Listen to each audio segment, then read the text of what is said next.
doing? Fishing. Look, fishing.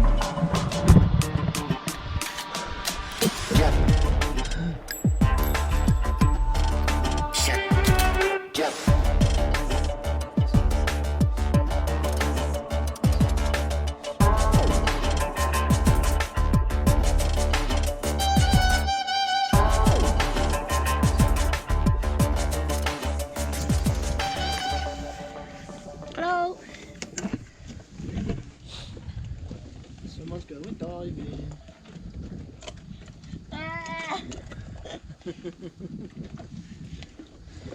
Better in the summer at the rubber suit, hey? Yeah.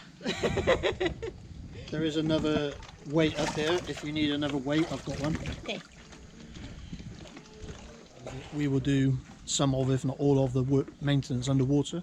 So all of the ground lines, we check the blocks, check the chains, etc. We do that in exchange for being in the marina for 6 months. We don't pay an electricity bill or anything because we're connected into shore power. So they treat us really well here at Overseas. Yeah, happy. Hey. Enjoying your ride? Yeah.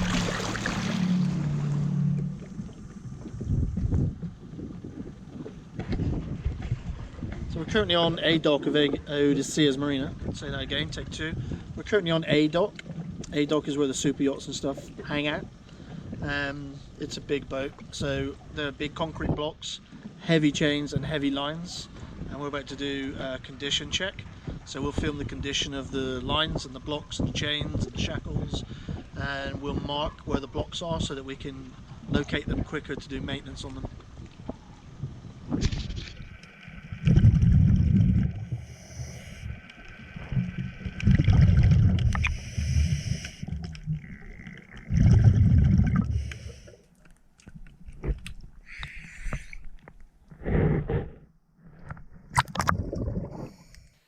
It's quite common around here in the Med for boats to reverse up to the dock and pick up on what is known as a lazy line. Now those lazy lines are attached to the seabed via big heavy duty concrete blocks which are connected using a heavy duty chain, and coming off of those chains are the mooring lines. They usually have an additional length of chain on there to give it some catenary, a bit like an anchor chain would do. And those lines are then attached to the dock using a small pickup line. And that is what we're doing the maintenance on. We are currently removing the dock lines for inspection. Replace the ones that are no good. So all of this is coming out of the water. Have you been in my toolbox again? How many times have I got to tell you to stay out of my toolbox? It's a blue zone.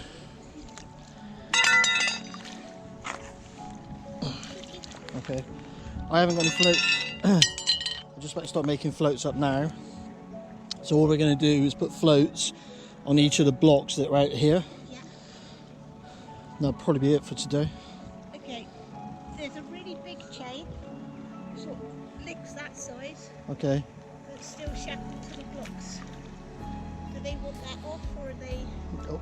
What Panos said just now is floats.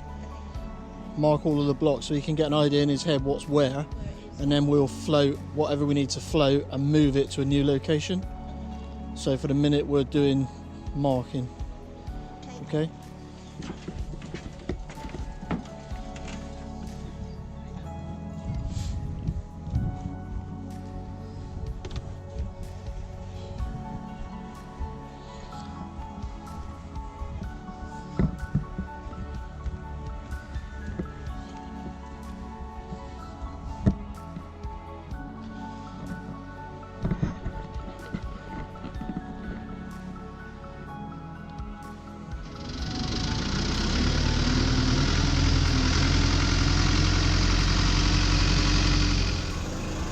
Currently running our dive compressor, which is in the aft locker, which is a petrol engine model, and you can angle the exhaust on those Bauer compressors.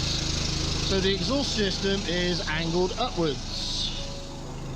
Now we occasionally get a little whiff of carbon monoxide, which is what the exhaust fumes would be. But provided the wind is in the right direction, we actually don't get any fumes off of our petrol engined dive compressor, so it sits in that aft locker quite happily. I would have preferred an electric compressor. That would have been preferable to what we have, but our Honda suitcase generator, which is the only power source that would run it, isn't rated high enough to run a Bauer dive compressor. So the Poseidon range of dive compressors, I think the startup required was somewhere in the region of 4 kilowatts, and the Honda suitcase we've got is maxed out at 2.2. So we can't run an electric dive compressor, it has to be petrol operated. Sometimes if I'm doing a lot of work with it, I will actually lift it out and put it on deck so that there's no chance of getting too many fumes in here. But this boat's actually quite well ventilated.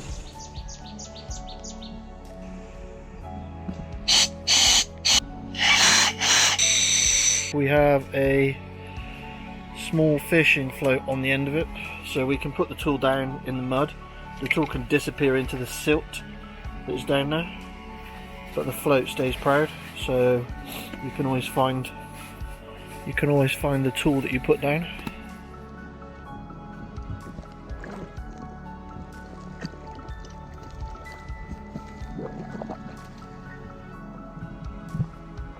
You might need to follow the line back that Panos has got. Yeah. He's pulled one up over there by the plant pots, look. Yeah. There's one he's pulled up, lifted, so you might want to follow that down, see where it goes.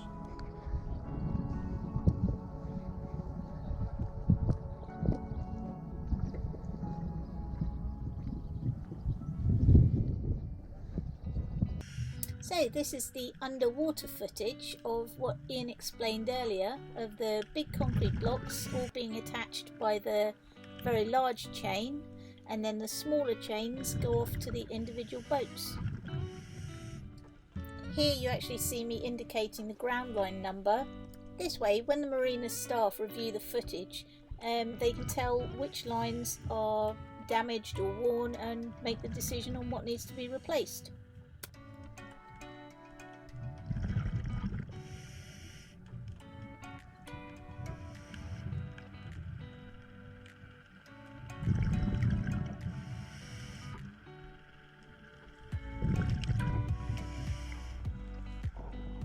Where's Mum? Where's Mum? Where's Mum?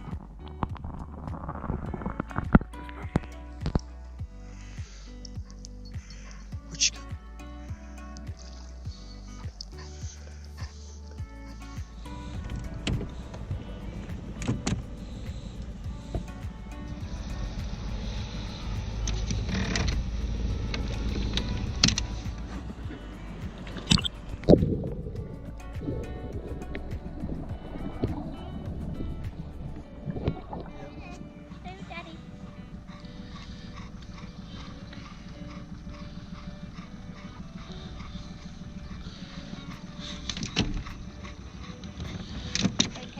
Going down on the large blocks, sorry, the long blocks of B.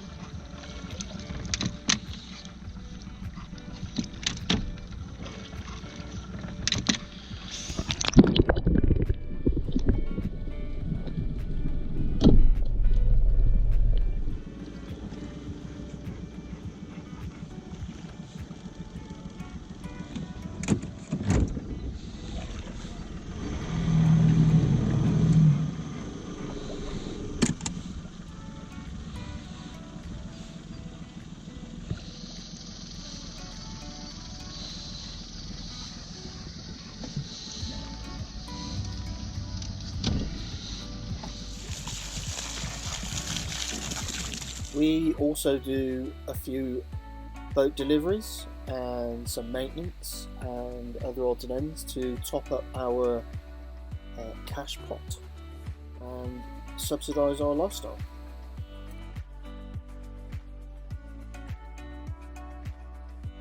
My background is as a marine engineer, so on occasions I get involved in repairing other people's boats. Now, what are you doing? Hiding out of the way of the helicopter. So a couple of episodes ago, I was asked a question about our anchoring equipment. Predominantly we are on anchor. We don't tend to go into marinas unless we have to. So at the moment we are in a marina thanks to COVID.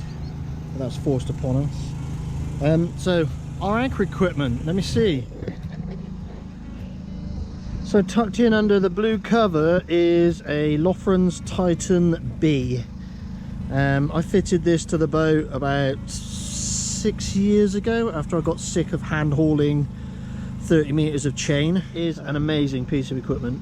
So as you can see, we've got 2 chains with 2 gypsies. Both are on band brakes, so we have a mechanical friction control. You're not reliant on the electric motor to take the load of the windlass. We have obviously twin anchors, and these are both Manson Boss anchors. Just about make them out there. I bought those because they nest into our bowsprit really well. We have stainless steel wire straps holding the anchors in case of failure of the windlass or the band brake. So those are on all the time when we're traveling. All of our swivels have got stainless locking wire on them, so we can't hopefully lose the anchor. And then we have a controller which is in the door aid, and we also have a remote control which we can use from the cockpit if we need to. So yeah, that's our anchor gear. Now, you were barking for a reason, weren't you? You were actually being useful for Yay! once. Look! Thank you! Thank you!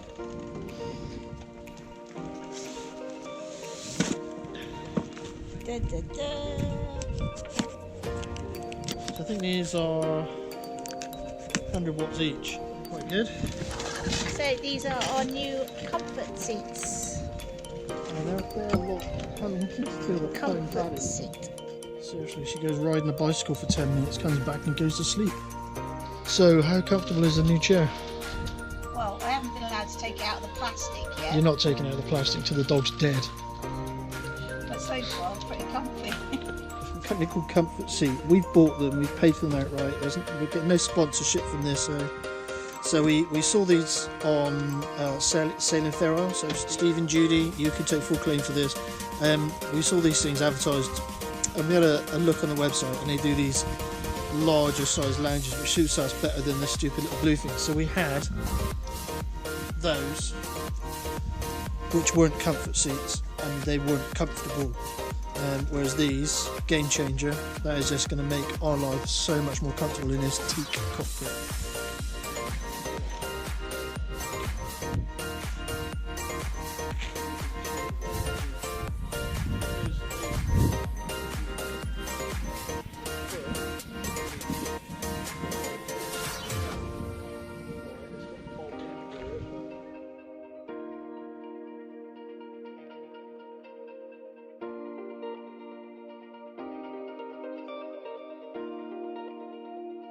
No one's interested. Cut.